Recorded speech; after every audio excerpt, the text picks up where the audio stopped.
Hi everyone, well welcome back. My name's Kakas and this is part 2 of our crochet bag tutorial. So where we left off last video, we'd been making the base for our bag.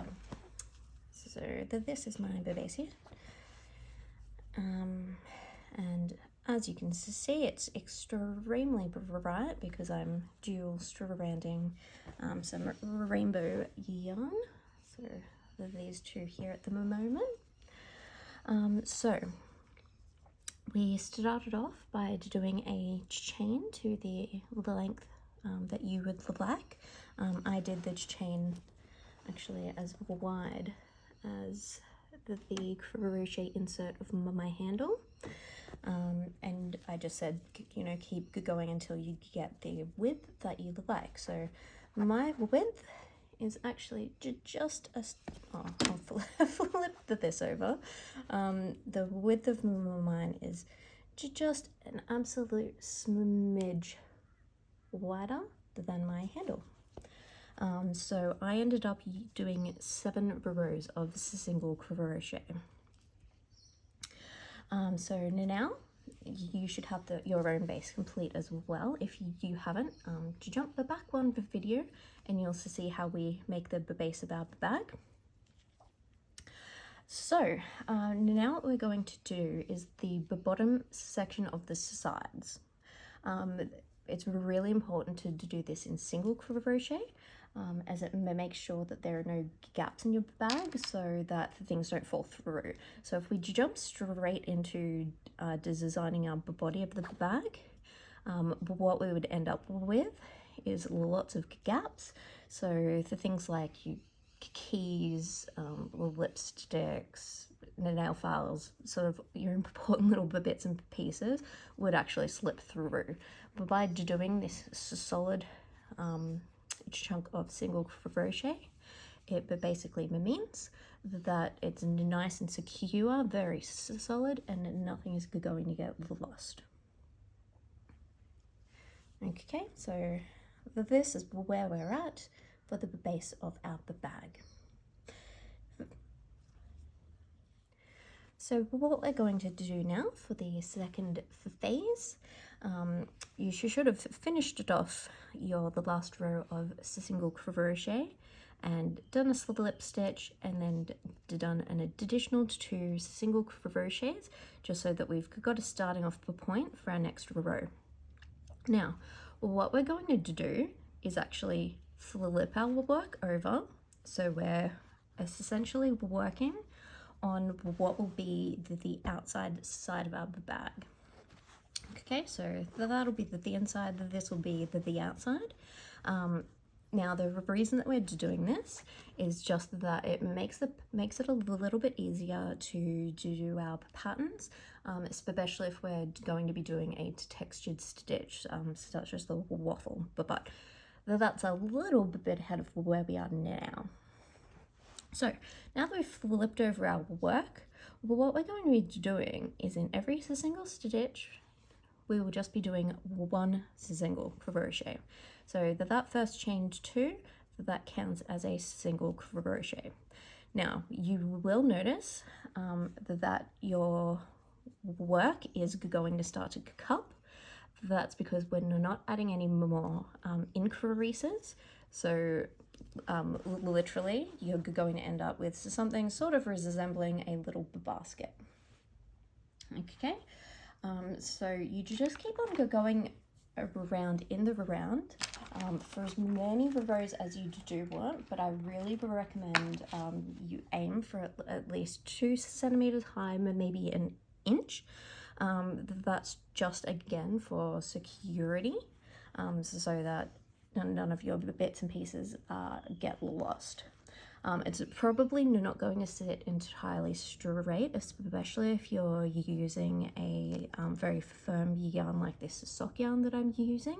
Acrylics will probably sit a lot straighter, but I mean, you can see here that this is like totally twisted, and that's absolutely fine because it's going to come good once we actually work the sides up. So it'll kind of end up like cupping in this direction. So don't panic. There's no reason to start to get worried as yet. So, this one's probably from the center until the 7th row that I did. That's again probably as high as I would like to go.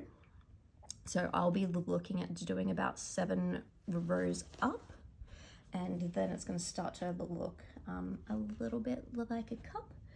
And what I'll do is I will crochet a few rows now, and then I'll come back and give you a little demonstration of what it looks like, and then we can have a chat about designing the body of the bag.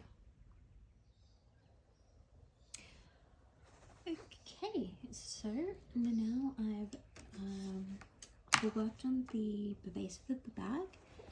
So you can see that is 5 rows high, and you can definitely see it's taken on a bit of a bag shape. If you're finding that the ends aren't coming up quite as much, so like to do that cup, so you can see kind of the cup there, you can do a decrease every other row to make it just sit in nicely. So it's still not sitting 100% flat yet. That's just because there's not a lot of give in this yarn, because it's a wool. I definitely do recommend an acrylic. I've just used this because it's nice and bright, and I wasn't quite sure what to use like the project for, but because from feeling it, I don't think it's suitable for a wearable, just because it's got a little bit of itch and it's got that firmness. Okay, so now we've got the base of the bag. I'm just gonna slip the handle actually inside, because that'll sort of make it sort of sit nice and flat, well, a little bit flatter, and you can kind of have an idea of that base. So now we get to talk about the really fun part, which is the design. I've got some examples of the bags that I've done in the past. So my next step will be to bring them out to show you. Okay, so I've had to zoom out a little bit, as you can see the back of my tripod, just so I can give you a full demonstration of some of the bags I've made before. So there we have a waffle stitch bag, and this is the handle that I'll be showing you how to do.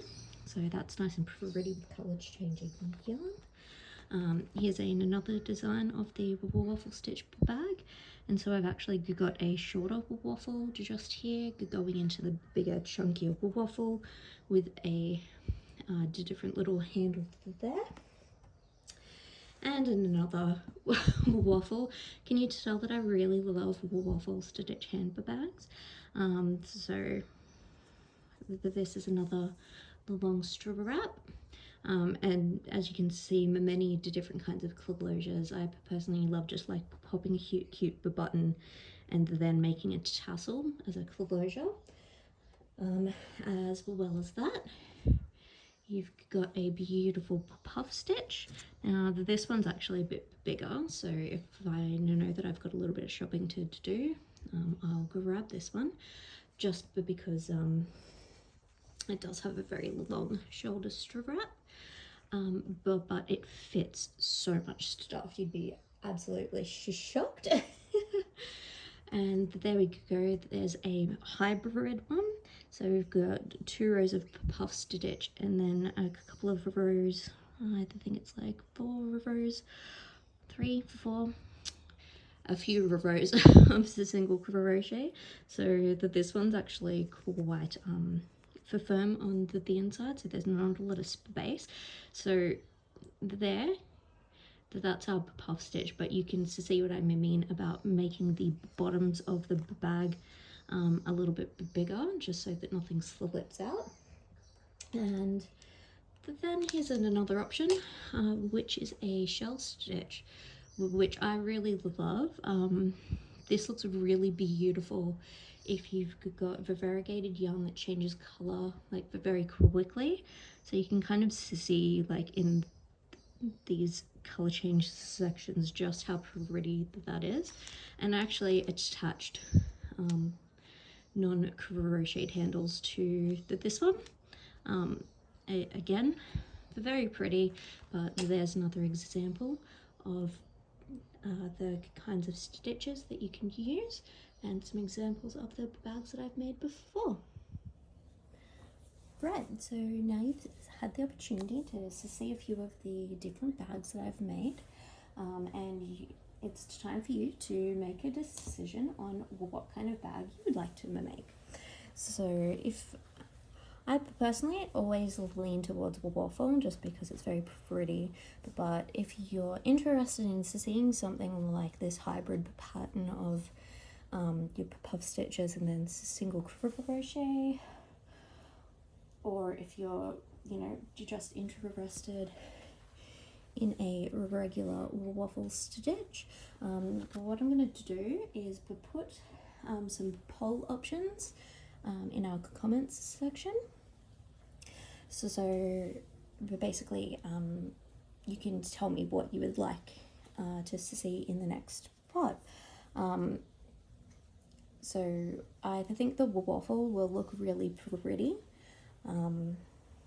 but it really depends on what you'd like to see. So I've got demonstrations of the waffle stitch and the shells on the page, but if you'd like tutorials on how to do the puff stitch or any other fancy stitch, just write a comment in the comment section below and I will make a special video just for you. So let me know. I can, make extra tutorials on different stitches if there's a particular stitch you've heard about and you'd like to see. Just pop in a comment and say, hey, can you make a tutorial for this particular stitch?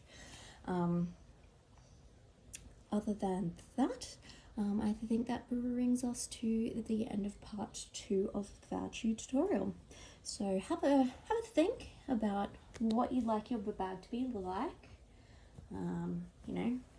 Do you want to see some puff action? The puff stitch actually feels really beautiful. I really do love this one.